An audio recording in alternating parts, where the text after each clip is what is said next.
Well, Jello again. It's good to see everybody. Happy Halloween. I've got my outfit on for Halloween. There you go. And we've got, of course, John Henderson here from This Day in Jack Benny.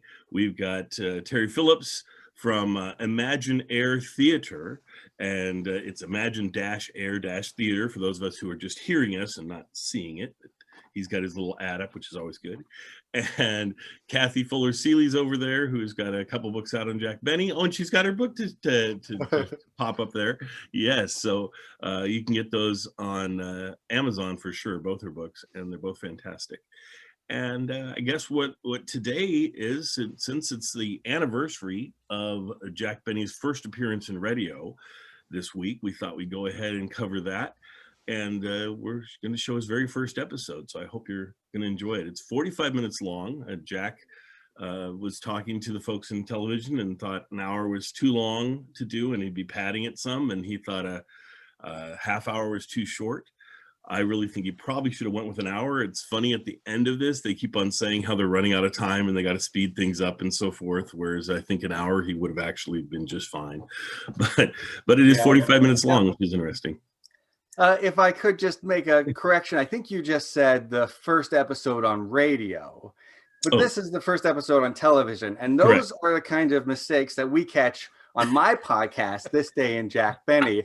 I was listening to an earlier episode of yours, and you mentioned my podcast, and you said that all summer long I dedicated it to you. Which was wonderful of you to do that. I loved it. It just, every week I could tune in and hear about me. It was awesome. Well, you know, there's two Buck Bennies. One of them is a quick-fisted, quick-triggered marksman who shoots from the hip and never misses. Which is me. Well, cut that out. Yeah, fine. He talked about Buck Benny, Jack's character, but I did base my name off of that character, so we're sort of one and the same, more or less. So yeah, we talked about that a couple weeks ago. That was fantastic. But, but back to the show. Yes. So Terry and I get. It is amazing to think it's been 70 years. 70 years. I was talking to someone, emailing with someone who claims he remembers watching that first episode. Wow. 70 years seems so long.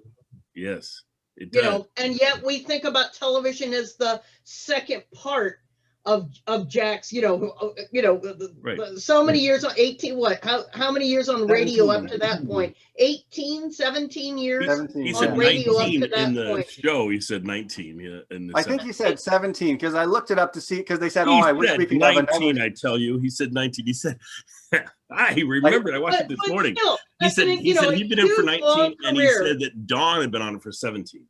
Well, maybe you're right. You're probably right. And while the rest of our cast argues about whether it's 17 or 19, here's a message from our sponsor.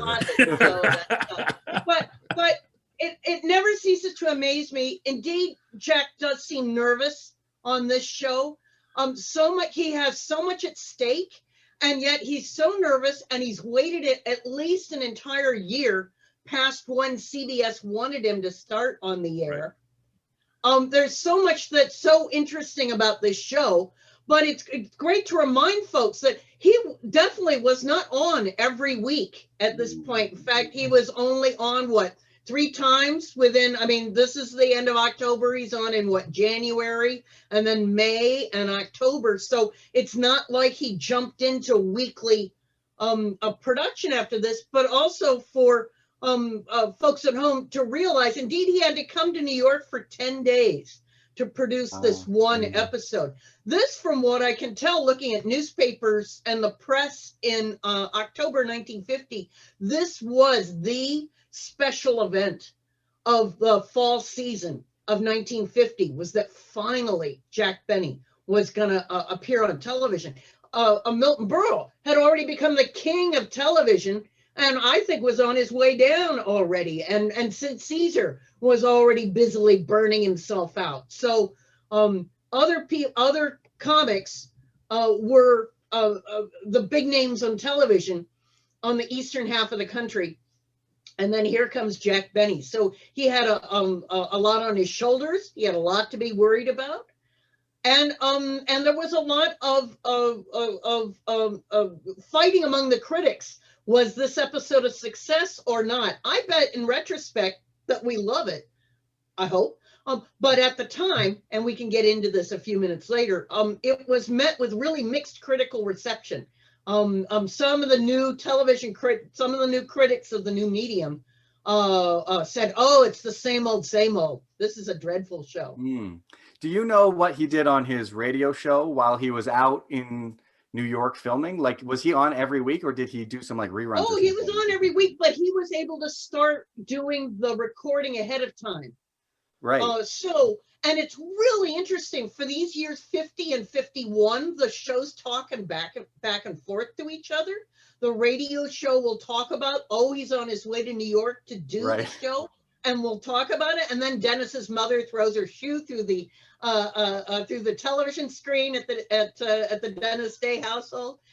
So if one really drills down, it was to have been really interesting. Now, this show was on a Saturday night because it was a special. And so it would become a problem for Jack. When does he do the television show? Because he is the king of Sunday nights at 7. And so, indeed, it was a huge issue of trying to have Jack both on radio and television. Huh. Yeah. And they definitely mention this show, the show. I hardly ever plug my podcast on here, but I will plug my podcast because, of course, we're going through 1950 in the podcast. So he did mention it this week about that his TV show was coming up. During the time of these TV shows that they're only 4 times a year currently, right, for this season, he will mention the show usually before the show and after the show, kind of a review sort of thing. And so you'll hear it on 2 episodes of his that usually cover that. And sometimes the plot of the radio show will be packing to go to New York. Yes. Or on the airplane on the way back. So he's milking, and then, then when he's on television and he talks about, oh, I'm staying at the Acme Plaza in New York, that would only have made sense to people who've been listening to him for any number of years. So what you might call the intertextuality of the programs is really interesting. They're expecting the audience, but how frustrating it must have been for the people who still didn't have television in 1950. Right. To, let's Jack, he's going, and yet Jack was very worried about that too. He knew that as still the biggest name in radio, that CBS was actually expecting him to hold on to a large radio-only audience. They had no idea that the television thing would ramp up so quickly. They had thought, really, it might take 5 or 7 or 8 years. And so Jack was actually very concerned about throwing away his radio audience for this new thing of television that he didn't know if he was going to do well in television. So it was a really interesting period to research in his papers and in the press, because I would just have thought, oh, smooth sailing, king of radio becomes king of television. And it turns out to be anything but that. So well, in television, as you say, find it all in a chapter.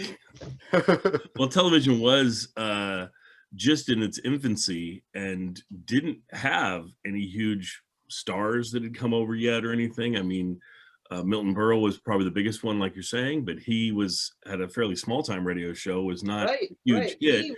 These were not the top 10 radio shows that were coming over to television. These were radio shows that were kind of there and moving over. Jack was the first one to give it like authenticity and say, okay, television is here to stay. Jack's in it. And it'd be for another year or more until I Love Lucy came on, and then it just dominated. The other thing you mentioned is that you know somebody who says they saw the first episode. That would be a rarity too, even of folks. My dad and my mom are both in their 90s. They could have watched it. They didn't watch it because they didn't have a television at that time. There was probably at that point, I think it was about 10% of the market that had actual televisions. And probably Jack much more sold more televisions on the East Coast. There was a lockdown on the number of television stations. In 1947 and 1948, thousands of applications had gone in, and it took the FCC a while to figure out who's going to get what wavelength, what station number. And so in 1948, they decided to say, no, we're going to stop.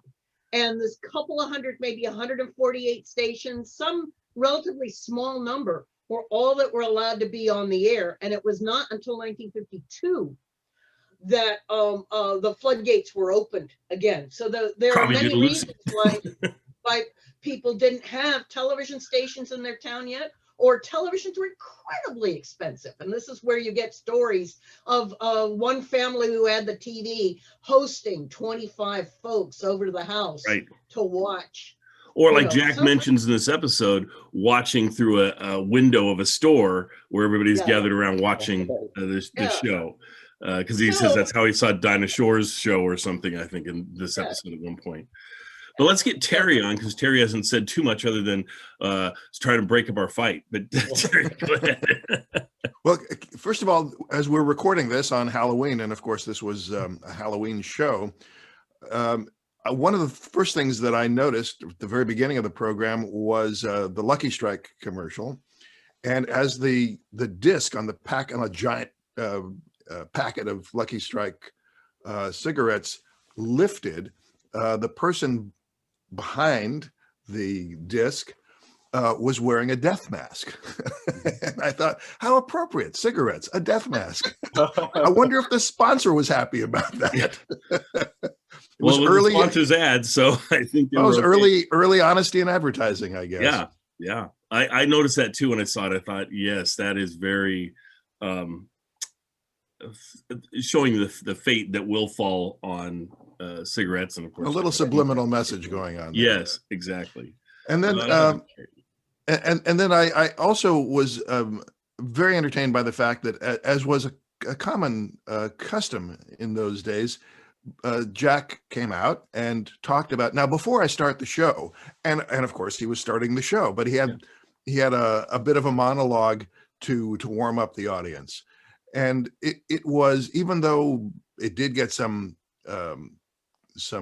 abuse by the critics, it was in many ways a great example of what vaudeville was like. Mm-hmm. And so it was a wonderful transition from so many of those shows that were not filmed, certainly not televised, to the early days of television. And when you mentioned Milton Berle, yeah, he wasn't a great radio star, but he was a big vaudeville star. So that was a big get for the network. They did have a genuine star, just not from radio.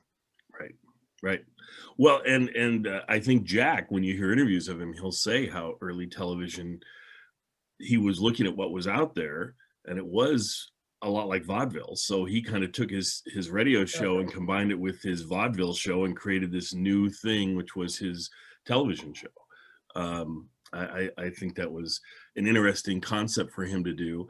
I wish he would have actually just brought across the radio show more clean and went with that. I think that actually would have worked surprisingly well. Sure, but that is just what the critics told him not to do. Correct. In fact, some even demanded, some of the New York critics said, come up with a new character.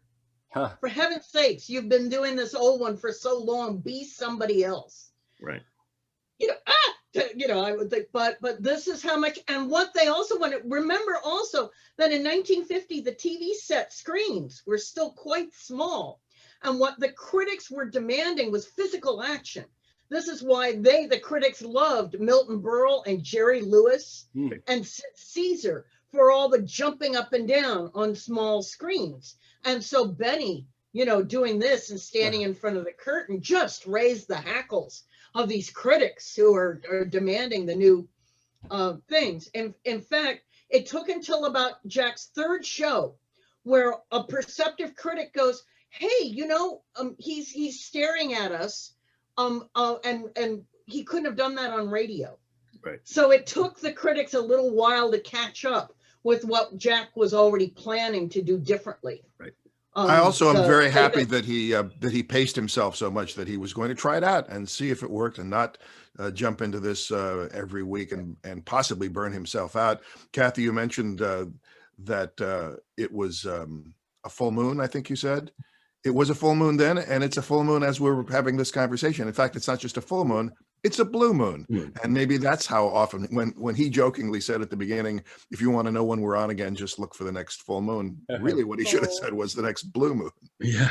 That's about how often he did these at first. Yeah.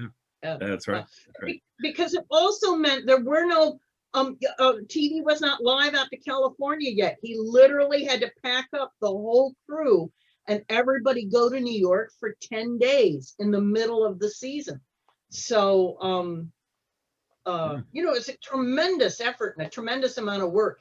And yet I'm struck by the opening of the Benny show after the endless ads, where where the bus driver and the sportsman and Jack come up in a cardboard cab. Yeah.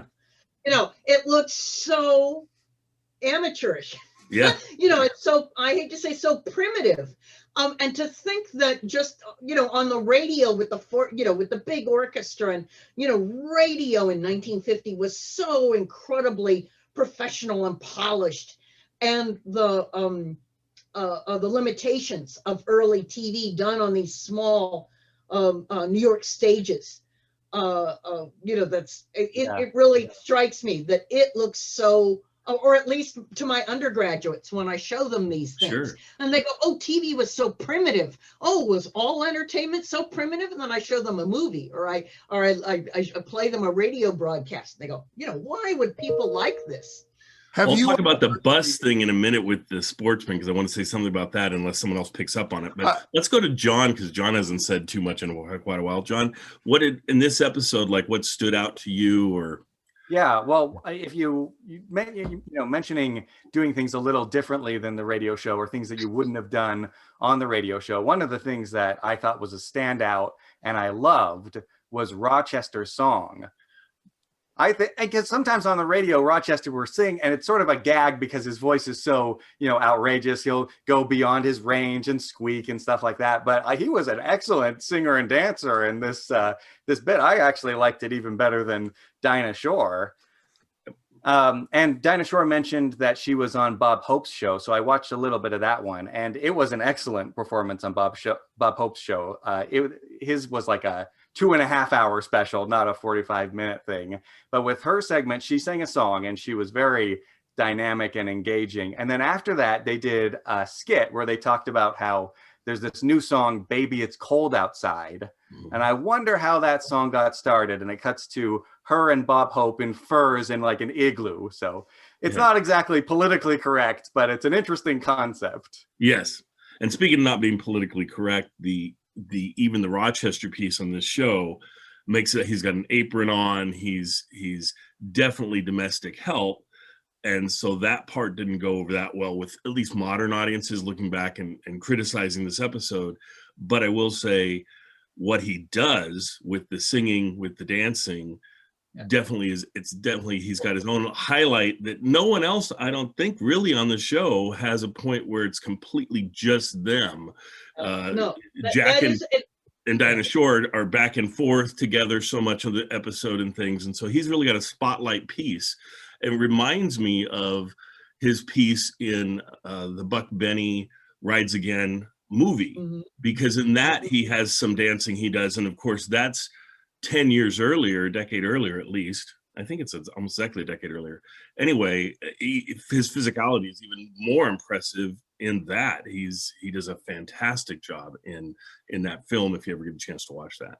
Caroline, I'd like to pick up on one other thing that Kathy said about the radio television contrast. I wanted to ask whether you all have ever heard the Stan Freberg promos for radio and contrast them with what you could do on TV. Is that familiar to you? Yes. This is a perfect example of how small television was compared to how enormous, limitless almost radio was. Yes.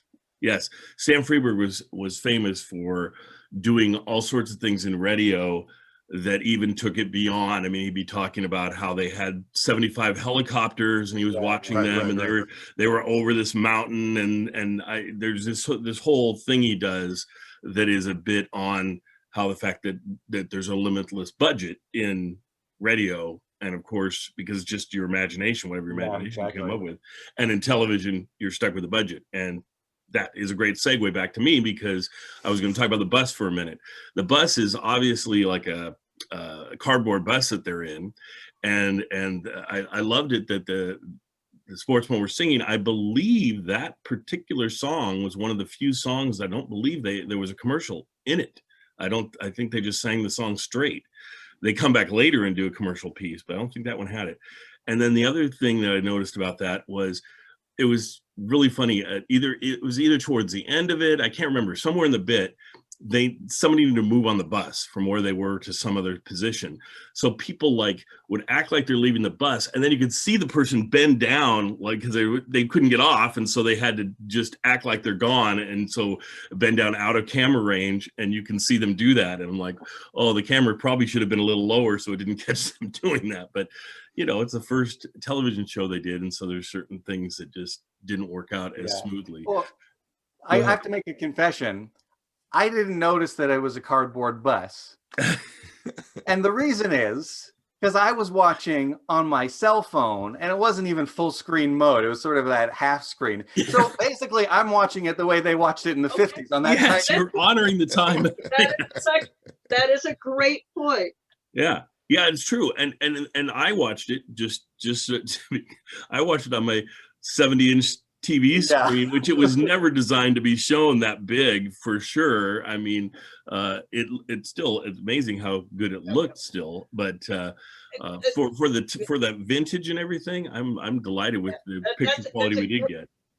It's a great point about the sportsman not doing the commercial there. There are 4 Lucky's commercials in that 45-minute show, and Jack was very angry because Lucky's the American Tobacco said, "Oh no, there'd be 3 commercials in a half hour," and Jack said, "Okay, so but they insisted on adding another commercial."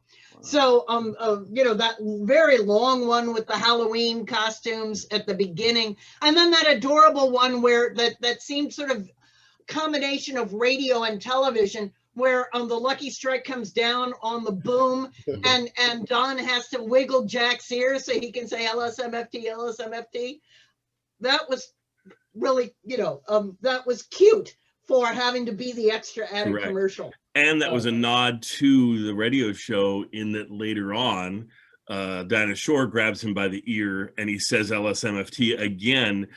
And that's the whole, oh yeah, we do callbacks just like we did on the radio show. I mean, it's such an interesting thing that he was having to do, or trying to do, which is take his radio audience with him, give them the things they're used to, give them the things they're comfortable with, expand into this new audience of television that's probably going to be more people maybe than even on radio, or at the time on radio anyway.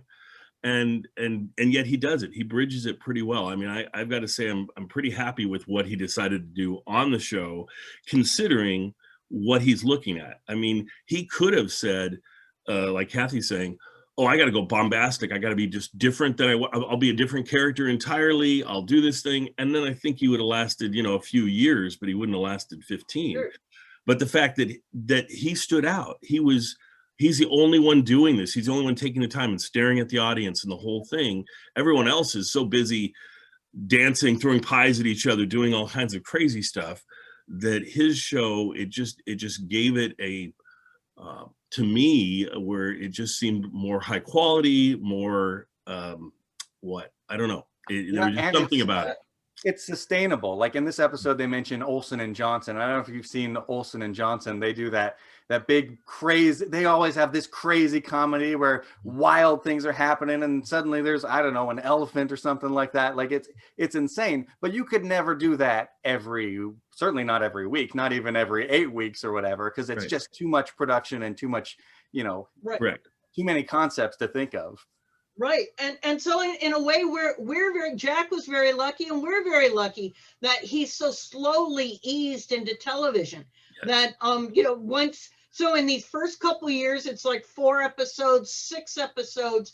Then when he gets, he and Private Secretary Ann Southern, they have the time, but it's like every other week or once a month or something like that. So Jack doesn't go into weekly production until the late 50s, which is also why it was hard. He his ratings numbers were quite high, but the rating services didn't know how to measure him against other weekly shows because he was only on so irregularly.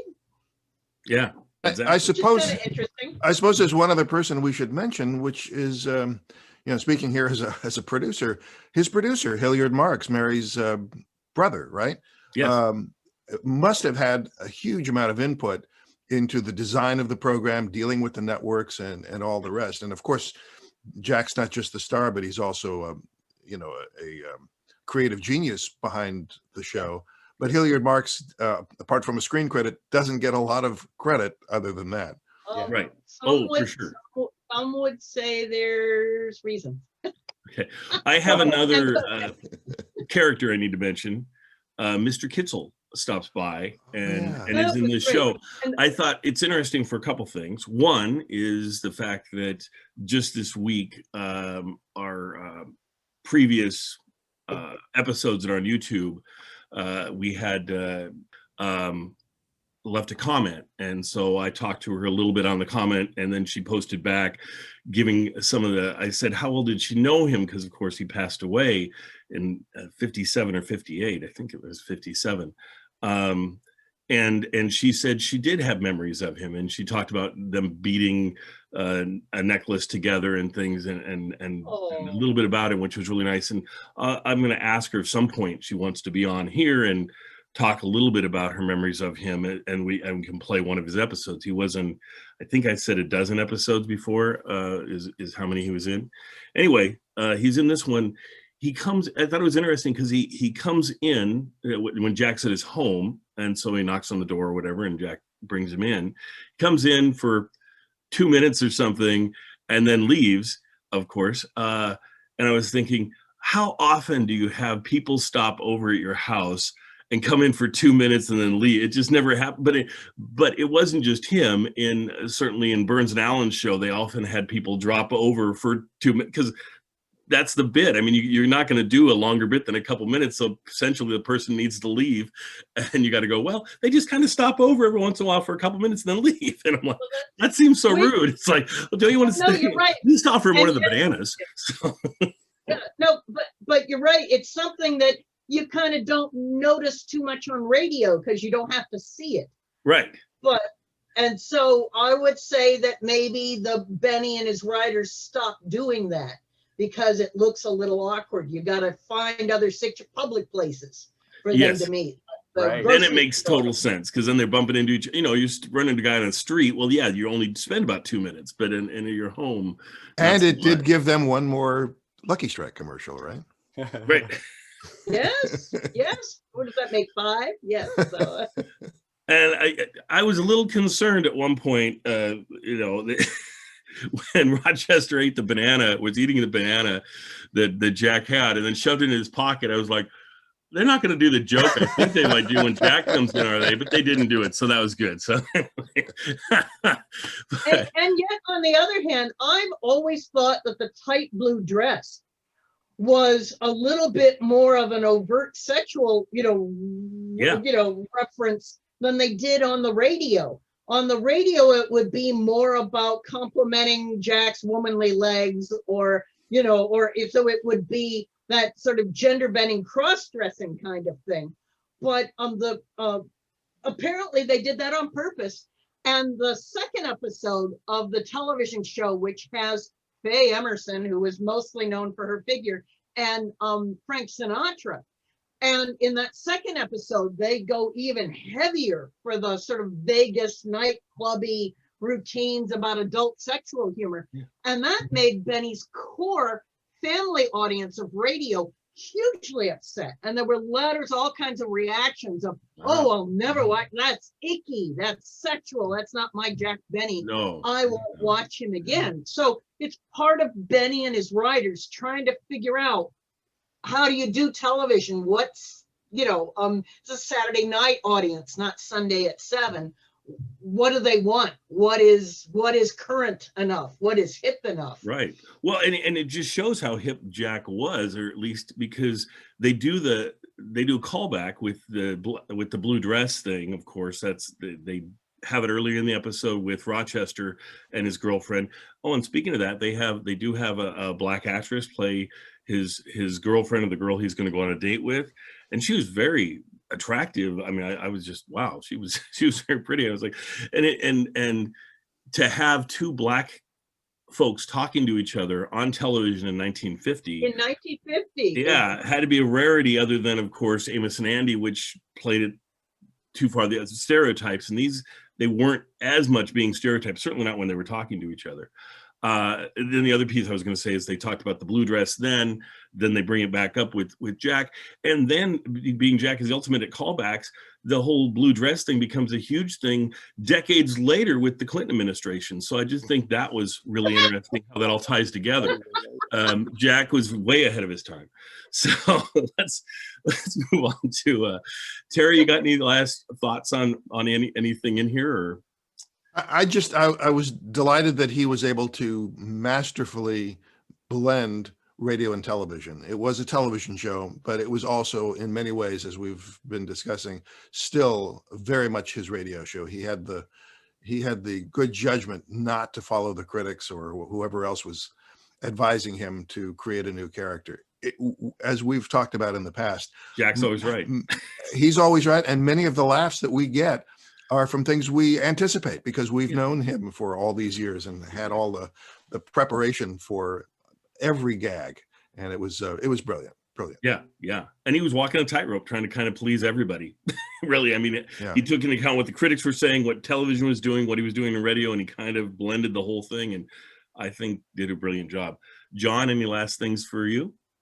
Well, since we were talking about sort of controversial things, there's sometimes on the radio show where they'll do like a suicide joke. And Yes. I'm a little uncomfortable with it. And it never really works for me. But I got to say, the one in this episode actually kind of works. So maybe some people might be a little sensitive to that topic, but right. I think it worked in this episode. Well, and I would agree with that, that it just depends on how it works and gosh, how it plays 70 years later, right? So who knew when you're writing the thing, how it's going to, I mean, you're just trying to play for the current audience. You're not trying to think about the future.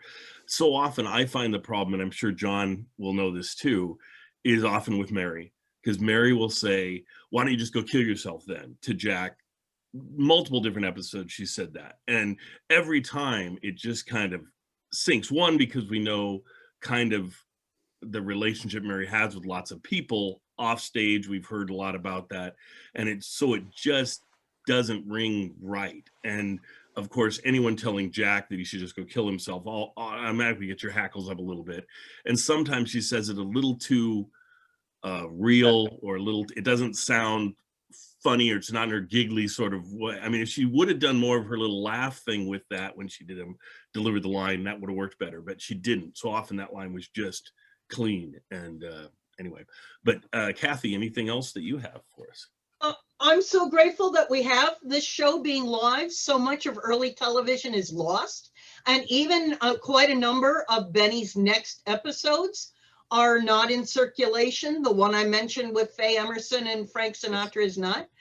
But to say, indeed, it was Jack's experiment. And you can tell at the very end, they were indeed running out of time, because originally in the script, Jack was supposed to be playing the violin while the entire studio audience left the theater. Yes. But they were so much running out of time that they had to cut that really short.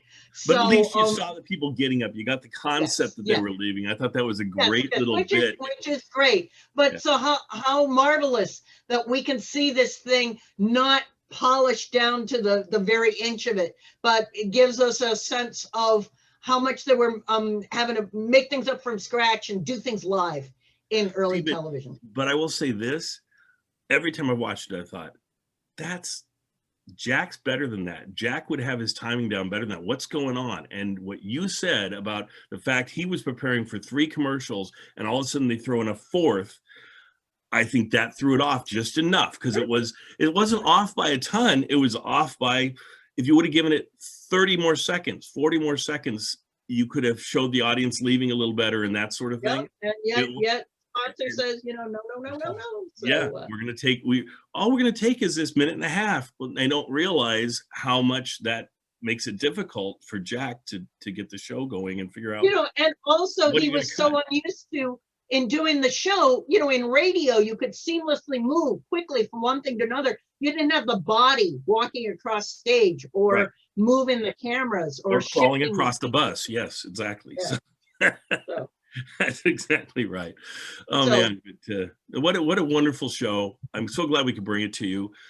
Like Kathy says, we basically have one episode from the first season that's in circulation. That's this one. We have one episode from the second season that's in circulation, and that's it. That we have the 2 season openers for the 2 seasons, and then by the 3rd season we start to get more episodes that are available.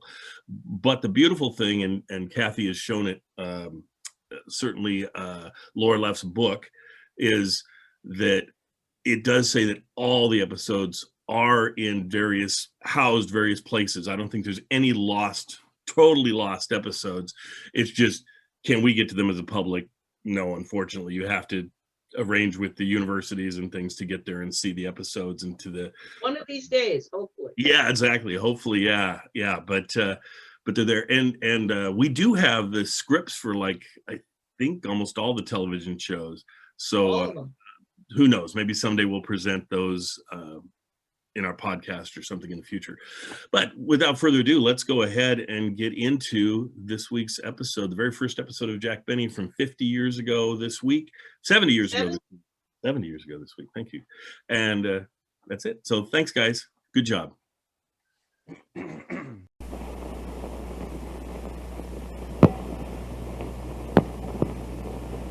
Ken Murray and his sponsor, Anheuser-Busch, makers of Budweiser, are glad to relinquish their time tonight so that we may bring you this special telecast of the Jack Benny Show. Ken Murray will be back again, as usual, next week at this same time. 65 American. For the first time on television, the Jack Benny Show, brought to you by the makers of Lucky Strike. Be happy, so lucky, be happy, so lucky strike, be happy, so lucky strike today. Hi, neighbor. This is Snooky Lancer. You made your plans for Halloween yet? Well, so have we, and we're on a ghost-to-ghost hookup right now. Your doorbell Tuesday night, don't hide behind the screen. I'll bring you packs of Lucky for a happy Halloween. Be happy, so lucky, be happy, so lucky strike, be happy, so lucky strike today. Let's face it, folks, no other smokes could light me up so gaily. These Luckies are so rich and mild, I smoke a carton daily. Be happy, so lucky, be happy, so lucky strike, be happy, so lucky strike today. Yes, sir, there's just no doubt about it, neighbor. At Halloween or at any other time, when you've got Luckies on hand, you're bound to have a happy time of it. Why? Because you just can't beat that wonderful combination of perfect mildness and rich, true tobacco taste. Now, you take that mildness part a Lucky gives you. Well, a Lucky gives you perfect mildness every time. That's what I said. And that's what those scientific tests say, too. And remember, they proved Luckies are milder than any other principal brand. And as for that rich taste of Lucky Strike, why, shucks, you can find out all about that just by lighting a Lucky Strike. Say, how about that? Join me in a Lucky right now. Learn what a difference truly fine tobacco makes in your own deep-down smoking enjoyment. Because only fine tobacco can always give you both perfect mildness and rich taste. And partner, LSMFT. Lucky Strike means fine tobacco. So why don't you be happy? Go Lucky. Try a carton today. Be happy, go lucky, be happy, go lucky strike, be happy, go lucky strike today. 65th Street and Broadway. Let 'em off, please. Don't block the aisle. Let them off. Watch it.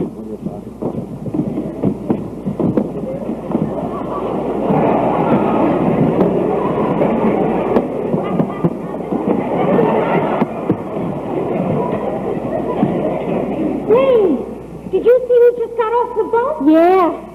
He's certainly a cheap guy. I asked him for his autograph, and he charged me 8 cents. Butchers, the bakers, the grocers, the clerks, so we're the sportsmen from the radio. We've watered, we've stuttered, and we've gone berserk to make those Lucky Strike commercials go. What we do to a song is really sad. What other business pays you to be bad? There's no business like show business, like no business we know. Rochester, Don Wilson, and Jack Benny, Dinah Shore, and all the stars you'll meet. As for money, we get hardly any. We work for a family, we gotta eat. There's no trouble like our trouble when we try to collect. We'd be better off if we were home in bed, but no, not us, to television instead. Here comes Benny, now don't breathe a word we said. Let's go on with the show.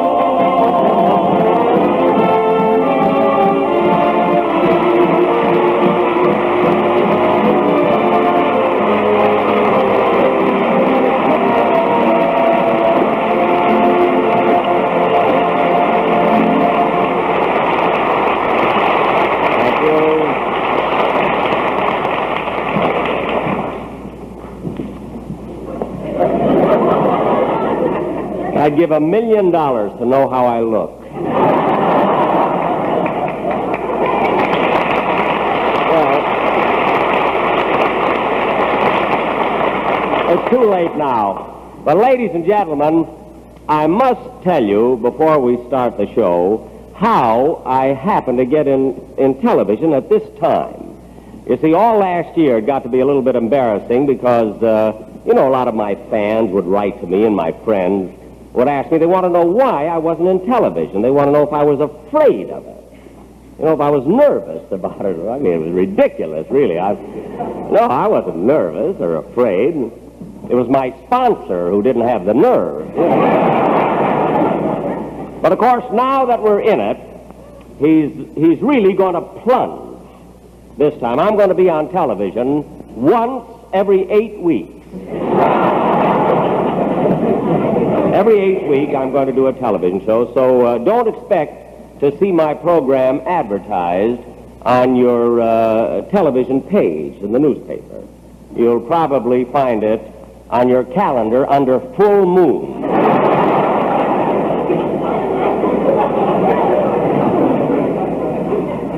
But I love I tell you, I love it. I just got in it. I don't know.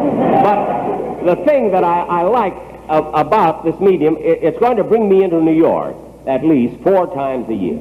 And that's the one thing I'm not saying it. No, really,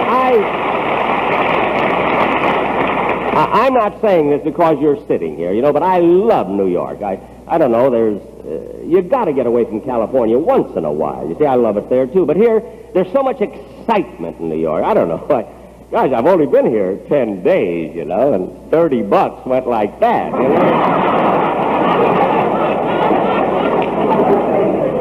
Next time I'm coming alone.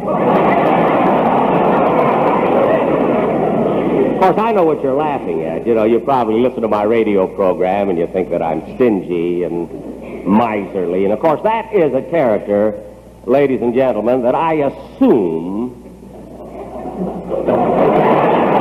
No, really, purely for your entertainment, because I'm not stingy or anything like that. Although I must say that while in New York, I do have to be a little bit careful about expenses. You see, as a matter of fact, right now I'm sort of roughing it here. I'm living in a modest place. I have a room overlooking the beautiful Sherry Netherlands Hotel. I thought it was better than paying the Sherry Netherlands prices and overlook the dump that I'm living in.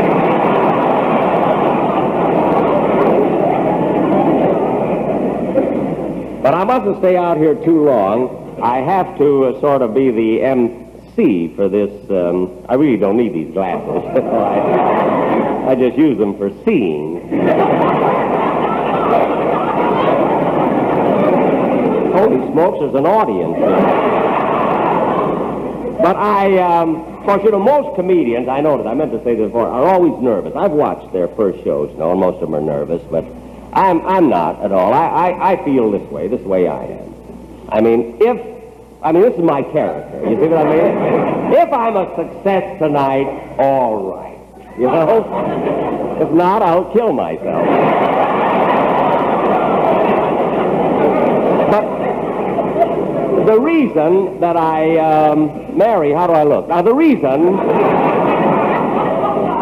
I have this card here is because during rehearsal, you see, we've changed the show around so many times that I keep forgetting what comes on next, see? So, ladies and gentlemen, I do want to introduce next a fellow who has been with me for about... Pardon me a moment. Joe, move light number 5 a little to the left. He's getting too much shadow on his face. And another thing, don't shoot from that side camera. You can't take a profile. It makes him look lousy.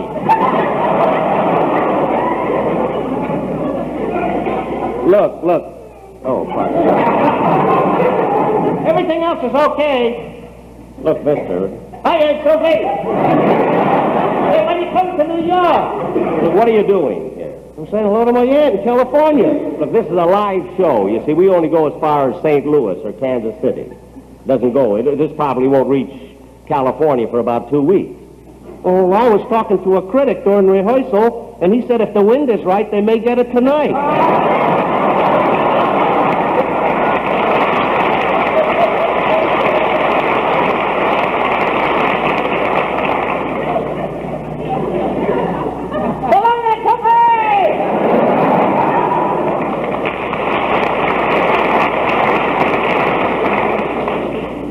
You know, if he trimmed his mustache a little, he'd look like Mary's sister, Babe. Well, anyway, ladies and gentlemen, I started to present, I know you'll be very, very happy to meet, my radio announcer. Now, I've been in radio 19 years, and he's been with me 17 of those 19 years. Don Wilson.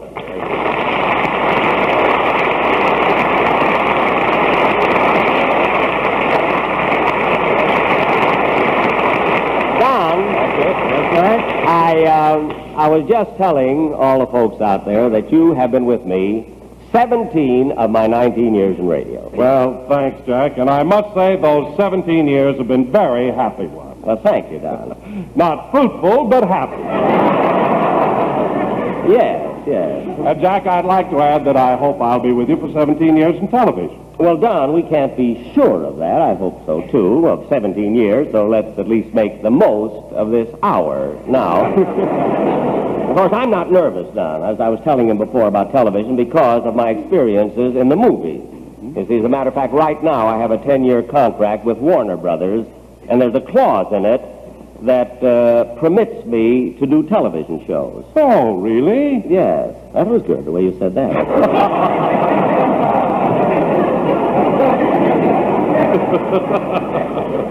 2 words and what he made out of it. So, yes, Don, this is right under the clause that prevents me from making pictures.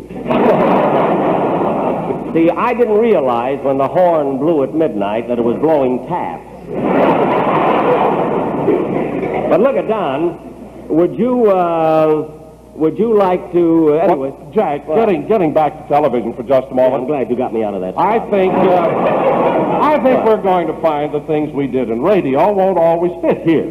What do you mean, Don? Well, now, for instance, on radio, you always talked about how fat I am. And you got laughs talking about how many chins I have. Now everybody can see I only have one. Yeah. Well, I thought the makeup man did a marvelous job cementing them together. But look at Don, would you like to introduce the members of the show, the cast? Oh, yes, indeed I would, Jack, but right now it's time for a commercial. Already? Mm-hmm. Well, then I'll leave you alone. Oh, no, Jack, stay right here. I want you to help me with this. With the commercial? Yes. Do you have a package of Lucky Strike with you? Well, I generally have. I should have a package. Here's some... Oh, thank you.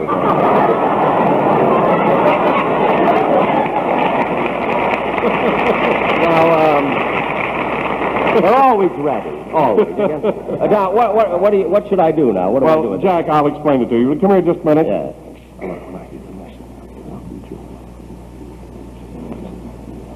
Just hold. Oh, I see. Oh, well, go ahead. Okay. Right. Ladies and gentlemen, enjoy your cigarette. Enjoy truly fine tobacco that combines both real mildness and rich taste in one grand cigarette, Lucky Strike. For only fine tobacco gives you both real mildness and rich taste. So, friends, be happy. Go Lucky. LSMFT. That's right, ladies and gentlemen. For real deep-down smoking enjoyment that comes from truly fine tobacco, Can I it's change Lucky this Strike. hand? Yes, go right ahead, Jack. Change is perfectly all right. Okay. Now, scientific tests prove Lucky Strike is milder than any other principal brand. And why? LSMFT. Yes, ladies and gentlemen, Lucky Strike means fine tobacco. Thank you. Well, Don, that was just one. You can even have it. Well, thank you very much. Thank you, Don. That was really great. And now that you got your little message over, now would you like to introduce some of the stars? Like Dinah Shore. Would you like to introduce Dinah Shore? Indeed I would, Jack, but I thought you told me you were going to have Olson and Johnson as guests. Well, we were going to have Olson and Johnson, but they had some silly comedy idea of blowing up the theater. I was afraid of it, you see. So we're having Dinah Shore instead. Well, it just happened a couple of days ago then, didn't it? Oh, no, Don. You see, this was about 3 weeks ago. You see, I was home in Beverly Hills, you know, and I realized the time was getting short, and I ought to do something about getting a television show together, you see. So I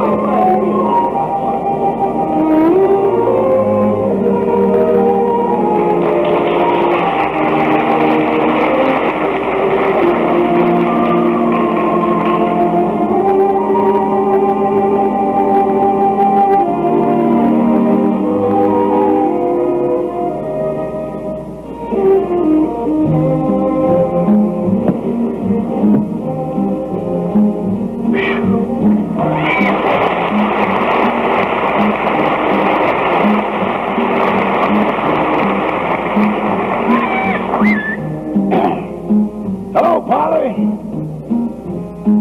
When whippoorwills call, can't hear them at all. I'm busy in my blue heaven. From morning till night, as long as it's light, I'm working in my blue heaven. You see a smiling face, a fireplace, a cozy room. A violin is always playing love and blue. Mr. Benny and me and Polly, we're happy in my blue heaven.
That's all I do around here 7 days a week.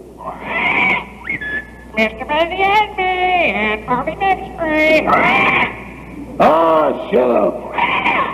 You can't see or hear anything without repeating it. Always got your beak in somebody else's business.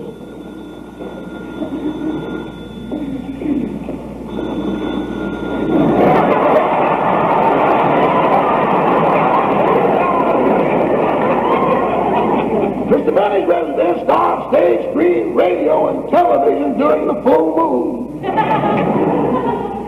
Hello? Hello? Hello, Rochester. This is Susie. Hello, Susie. Rochester, can I talk? Yeah, Mr. Benny's down at CBS telling the executives what he's going to do on his first television show. Oh. Susie, you're not calling off our date for tonight, are you? Oh, no. I just wanted to know if you can get Mr. Benny's car for tonight. Well, Susie, I wouldn't use the car tonight. You see, Mr. Benny drove it down to CBS this afternoon. What's that got to do with it? Well, we have a rule in this house. If we take the car any place and it brings us back the same day, we don't press our luck any further. Oh, well, all right then. I'll meet you at 8 o'clock anyway. Okay, say, Susie. Yes? Be sure to wear that same blue satin dress you wore the first night I met you. But Rochester, that dress is so tight.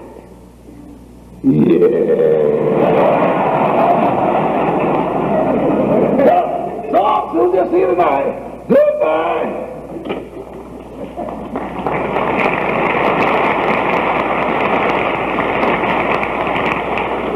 Well, I better hurry and get my work done. The boss ought to be here pretty soon.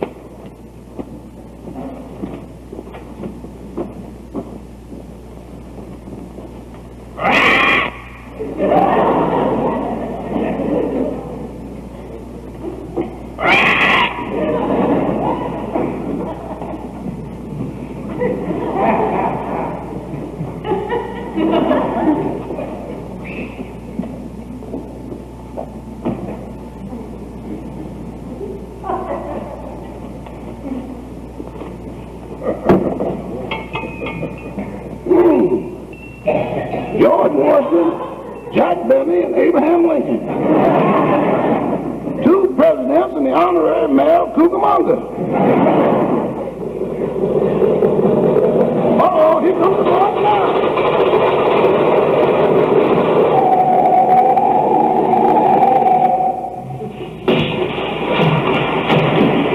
Uh-oh, threw him in the pool again. Mr. Benny, are you all right? Hey, boss. Boss, are you all right? Rochester, what are you yelling about? Boss! Oh, you're all right? Yeah. Oh, how'd things go at CBS today? Oh, fine, Rochester, wonderful. Oh, everybody was trying to be so helpful. Oh, that's and I appreciate it, too. You see, this medium is entirely different. I mean, that's the way they explained it to me. You see, in television, you're not supposed to be conscious of a studio audience. You know, you're supposed to look like you're not entertaining anybody. Boss, I saw your last rehearsal. You've got nothing to worry about. Thank you, Rochester. But one show under my belt and everything will be all right. I'll have a lot to do after that. Oh, hello, Polly. Daddy didn't mean to neglect you. How do things go today? Count the fruit. Count the fruit. What? Count the fruit.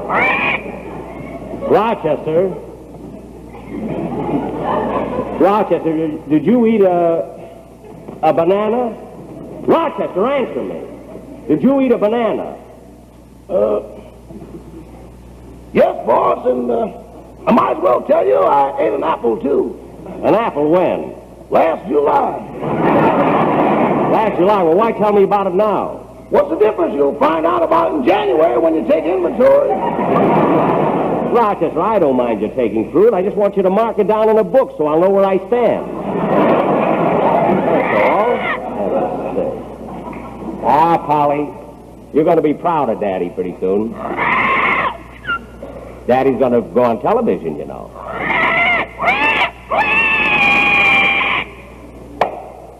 Oh, isn't that cute? She laid an egg. Gee, I hope it ain't catching. Say, boss, would you like to have me fix you something to eat? No, just a sandwich is all, Rochester, because I'm not very, very hungry. I'll get the door. Come in! Well, hello, Mr. Kitzel. Hello, Well, come in. Thank you very much. Say, this is really a surprise. I mean, what are you doing in this neighborhood? Well, I heard you're going to New York on television, so I just came by to wish you a very happy video. Oh, well, thank you very, very much. Sit down. Thank you Sit very down. much.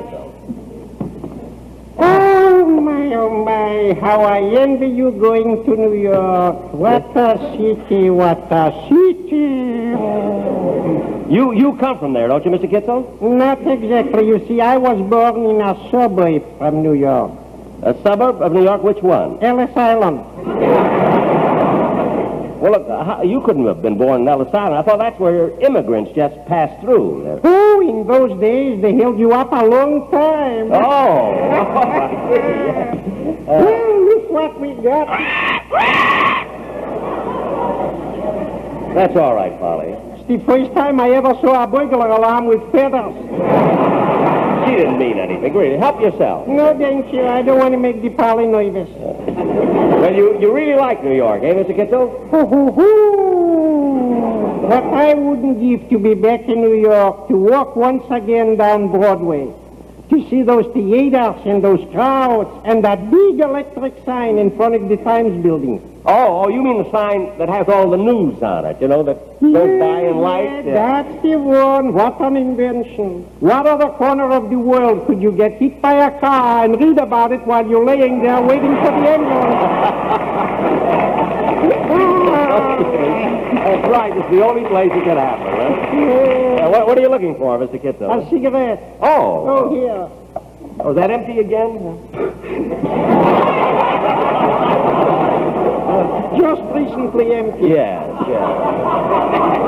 Mr. Benny, you got a cigarette? A cigarette? Yeah. Why, certainly, Mr. Kitzel. Of course, right over here. Come right here.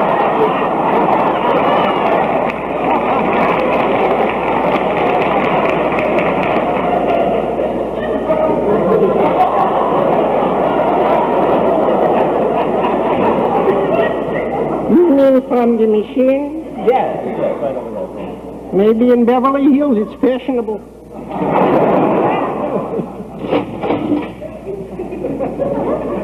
Well, Mr. Benny, I guess I got to be running along now, but before I go, I want to wish you again good luck on television. Well, thank you. Thank you very, very much, Mr. Kitzel. It was awfully nice of you to drop in. Nice to be here. Well, goodbye. Goodbye, Mr. Come again, Benny. see me again.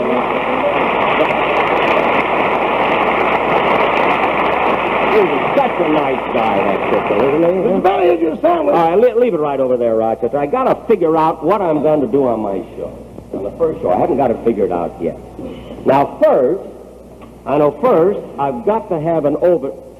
Oh, Miss Higgins, use the Bendix on the end. The others are reserved right now.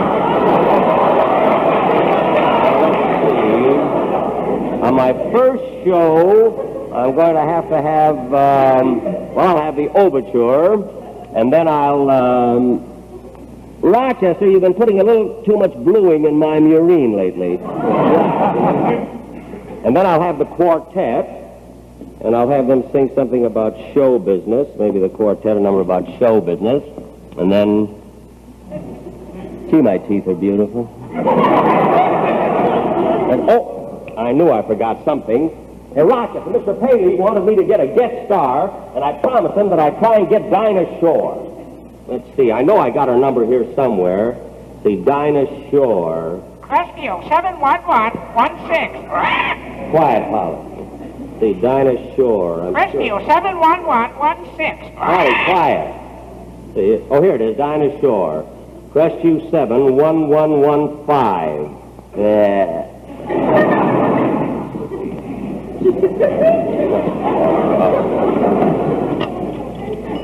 Please, Crestview 71115. What number did you dial, please? Oh, Crestview 71115. That number has been changed to Crestview 71116.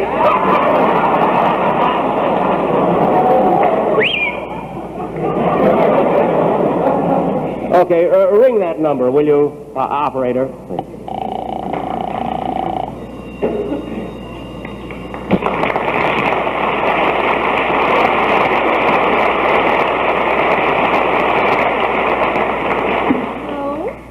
Hello, I'd like to speak to Dinah Shore, please. This is Miss Shore speaking. Oh, hello, Dinah. Hello, who's this?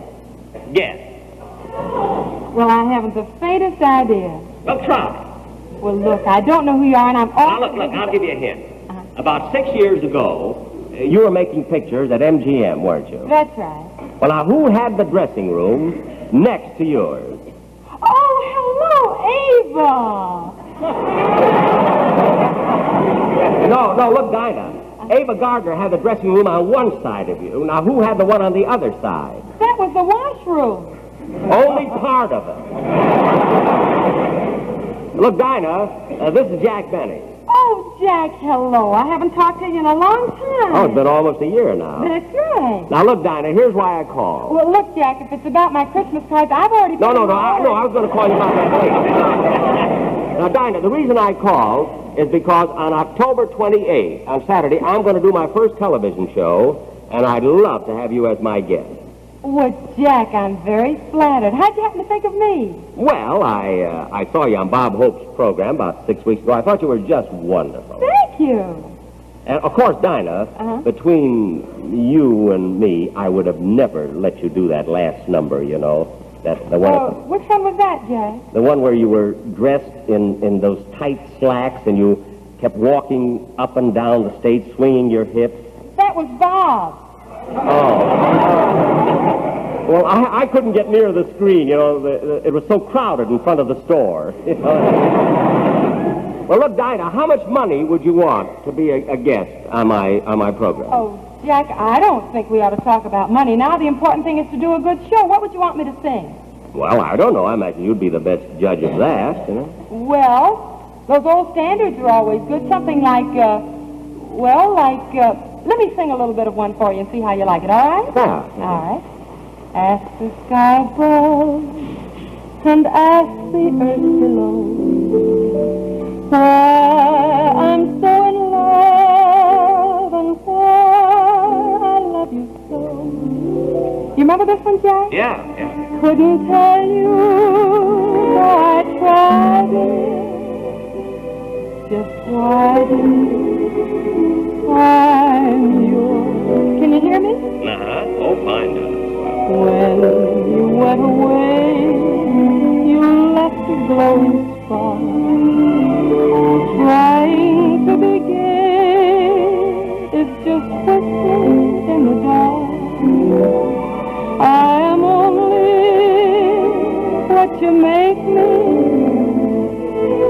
Come with me, I'm yours. How happy I would be to beg and borrow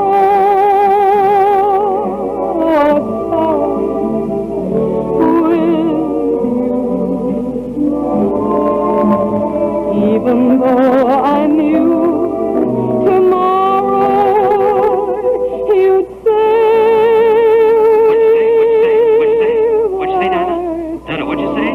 Oh, Jack, I'm sorry. I got carried away. If we drift apart, then I'll be lost alone. So you use my heart just for stepping stone. How can I help dreaming of you? I love you.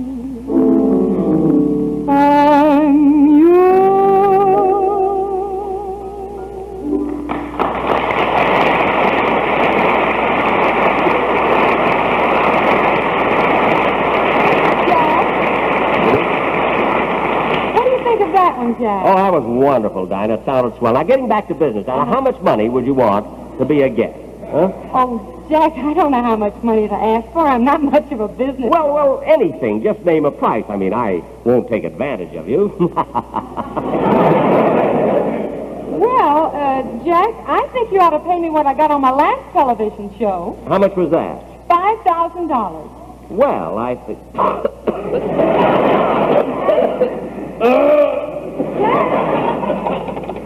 Jack?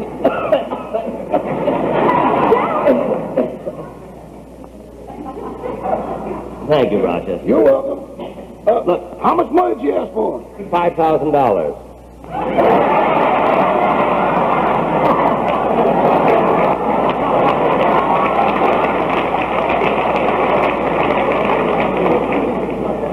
Dinah. What happened, Jack? Look, I'm all right. I'm all right now, Dinah. But look at, let's do this in a business-like way. I think $5,000 is too much. Now I could go as high. Your time is up. Deposit 5 cents for another 3 minutes, please. Oh, Dinah. You called me, Jack. Oh yes.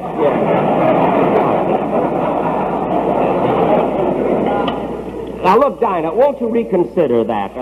I think it's just a little bit too much. Oh, Jack, what have you got against $5,000? Nothing. That's why I'd like to keep it. Look at Dinah. Look, Jack, What? we shouldn't be talking business. That's what we have agents for. Well, You see, my agent's name is Task Driver. Why don't you have your agent call my agent? all right. That's the way you want it, Dinah. That's the way it'll be. You know? I think it's better that way, Jack. Okay. And thank you so much. You're welcome. Bye. Goodbye. Oh, Dinah. Yes, Listen, when we do our show, wear that green taffeta dress. The blue one. Polly, look, wear that green taffeta dress. The blue one. All right, wear that blue dress. Oh, Jack, that blue dress is so tight.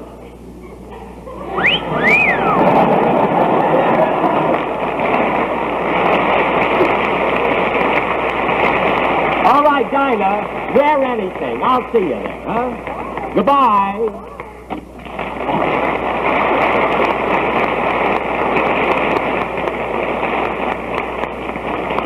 Well, anyway, ladies and gentlemen, as I try to explain to Don Wilson, that's the way we had Dinah Shore. Now, before I bring her around, though, I think it's no more than right that I thank the Anheuser-Busch people for, how do I look now? Anything for a laugh, even if you look lousy. But I want to thank the Anheuser-Busch people for giving me these 45 minutes. And I also would like to thank my very, very dear friend, that very fine comedian who's the star of that show, Mr. Ken Murray, personally. And he's right here, and I'd just like to have him say it.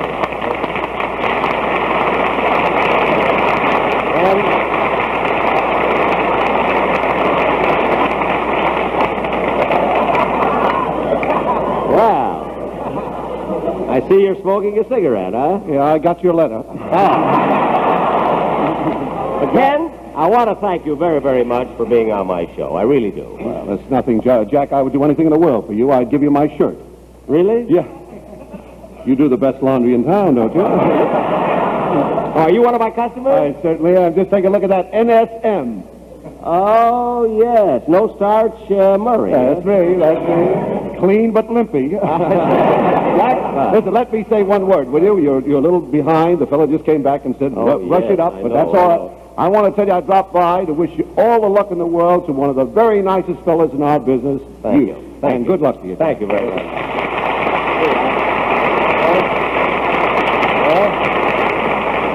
Well, ladies and gentlemen, we really do have to. It's a shame. You never know how to time these first shows. I'd like to bring you my guest star now, the most popular singer of popular songs in America, Miss Dinah Shore.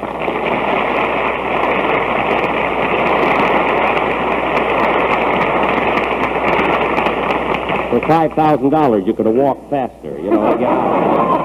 Well, Dinah, I'm very happy you're on the show. Now, tell me, what are you going to sing for your first number? I thought I'd sing Tessa's Torch Song. Oh, that's wonderful. But look at, Dinah, do you think it would help your number if I accompanied you on the violin?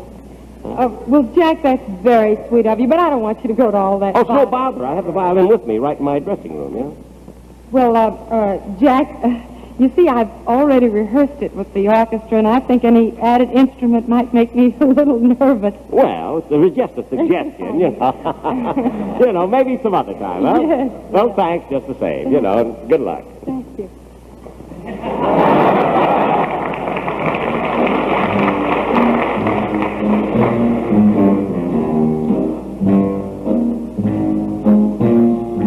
I had a man was a good man. That is, you see what I mean is I thought he was a good man. I had a friend. She was a good friend. I told my friend about my man 'cause I thought she was a good friend. Life was sweet. Didn't I have my man? World complete. Then the fireworks began. Ain't got no man. Ain't got no friend. I'll bet you can guess just exactly what happened. That was the end of my friend, the end of my man, and darn near the end of me.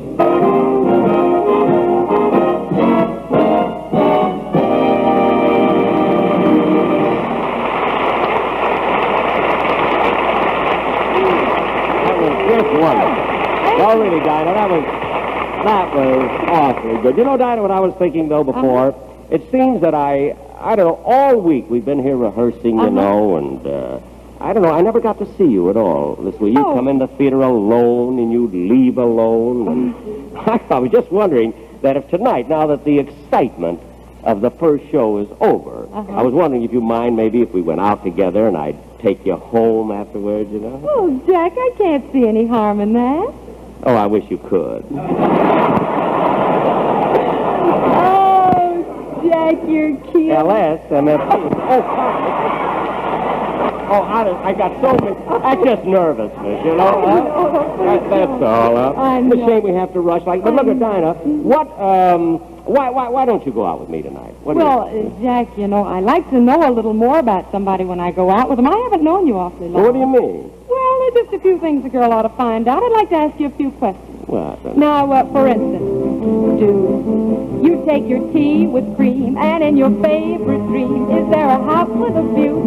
And would your heart go boom, boom if I should walk into the room? I ought to know more about you. If we really have a date and we can stay out late, just tell me, what will you do? Can we drive out? I ought to know more about you. Are you really 39, or are you 49, or are you 72? And I would like to know so much if we go out, do we go Dutch? I ought to know more about you. We're asking questions now. I'd like to know somehow just what we're both gonna do. Can I have a real good time and be back home at 9:30? I ought to know more. I ought to know more. I ought to know more. I know. Just take a rest, you like, do you smoke lucky strikes like all the smart people do? And do you love to puff and puff because you know they're never rough? We ought to know more about you. Smoke luckies like you all. I'm on for Oxidol. Remember my sponsor, too. And while you're watching, you'll agree it's always LSMFT. We ought to know more about you. After all is said and done, it's lucky 2 to 1. I know, but that's nothing new. Hey, don't you think that's really stacked? So round, so firm, so fully packed.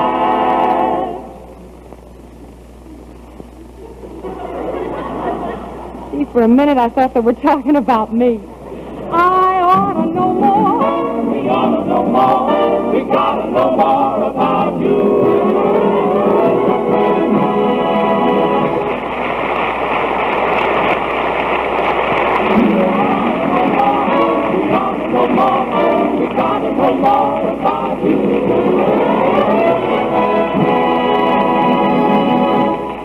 ladies and gentlemen, our time is nearly up, and I don't believe you'd want to leave without hearing my theme song, Love in Blue.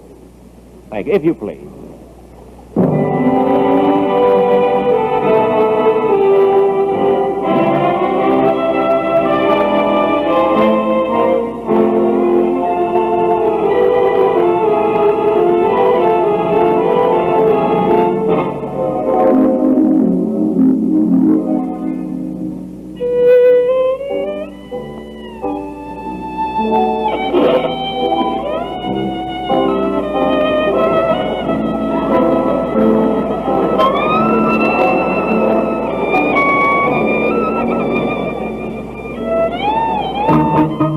Dear friends, our program ends, and now it's time for pardon. Until next time, smoke Lucky Strike, enjoy 'em by the carton. Be happy, go lucky, be happy, go Lucky Strike. Be happy, go Lucky Strike today.